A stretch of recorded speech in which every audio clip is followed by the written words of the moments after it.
Rafi Bloch, आप देख रहे हैं Rafi Baloch official YouTube channel. तो दोस्तों, मुल्क के अंदर जो महंगाई का तूफ़ान आया हुआ है, महंगाई ने आवाम का जीना हराम कर दिया है। गरीब आदमी जो है ना वो बहुत परेशान है। गुज़श्ता रोज़ हुकूमत ने जो है ना बिजली की कीमतों में इजाफ़ा किया, एक रुपये 68 पैसे जो है ना फ़ी यूनिट इजाफ़ा कर दिया गया है। तेल की कीमतों में बेबहा इजाफ़ा कर दिया गया है। चीनी की कीमत में जो है ना वो बेबहा इजाफ़ा। अगर इसको कंपैरिजन करें 2018 के साथ, तो 2018 में चीनी का रेट जो है ना 50-55 रुपये था। इन 3 सालों में चीनी का रेट जो है ना 120 रुपये तक पहुंच गया है। इसी तरह घी की कीमतों में इजाफा कर दिया गया है, और जो घी जो है ना 2018 में 150 रुपये था, आज 350 पौने 400 रुपये में मिल रहा है। गैस की कीमतों में इजाफा कर दिया गया है, 29 रुपये फ़ी लीटर जो है ना वो गैस की कीमत में किलो में इजाफा हुआ है।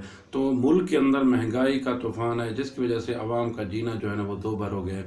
लेकिन हमारे अरबाब इक़्तिदार जो है ना वो बेहिसी के साथ जो है ना हमें रोज़ रोज़ नई नई बातें बताते हैं, और ये बताते हैं कि देखें जी हमारे मुल्क में जो है ना महंगाई बहुत कम है। हालांकि बाकी ममालिक में महंगाई का जो है ना वो पेट्रोल की कीमतें बहुत ज़्यादा हैं। अगर हम कंपैरिजन करें तो हमेशा कंपैरिजन तब करते हैं कि वहाँ की आमदनी कितनी है और हमारे मुल्क की आमदनी कितनी है।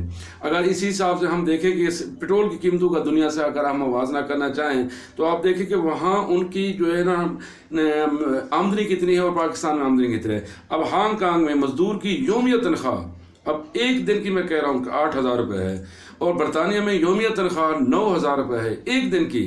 इसी तरह न्यूजीलैंड में योमिया जो है ना वो 7,000 रुपये है। भारत में योमिया 2,500 रुपये है, जिसका हमें रोज़ फवाद चौधरी टाइप जैसे लोग जो है ना बताते हैं कि इंडिया में जी पेट्रोल की कीमतें हमसे ज़्यादा हैं। तो वहाँ एक दिन की मजदूर की जो है ना वो दिहाड़ी जो है ना वो 2,500 रुपये है। इसी तरह चीन में 4,000 रुपये योमिया, और इसी तरह बांग्लादेश में 1,500 रुपये, और अमेरिका में 9,000 रुपये, जबकि पाकिस्तान में 500 से 700 और ज़्यादा से ज़्यादा 800 तक ये तारीख चल रही है।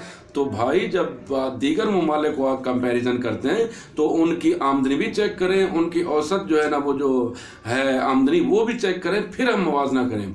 पाकिस्तान जैसे मुल्क में महंगाई का एक तूफ़ान आया हुआ है, और इमरान खान जिसने कहा था कि मैं नया पाकिस्तान में जो है ना महंगाई कम करूँगा, यहाँ अगर महंगाई हो तो जो है ना वज़ीर आज़म चोर होता है, अगर डॉलर बढ़े तो जो है ना वज़ीर आज़म चोर होता है। अब सारे पैमाने जो उसने खुद तय किया, अगर उस पर उसको देखा जाए तो हम समझते हैं कि ये तो उनसे भी बहुत बड़ा चोर है, बहुत बड़ा डाकू है।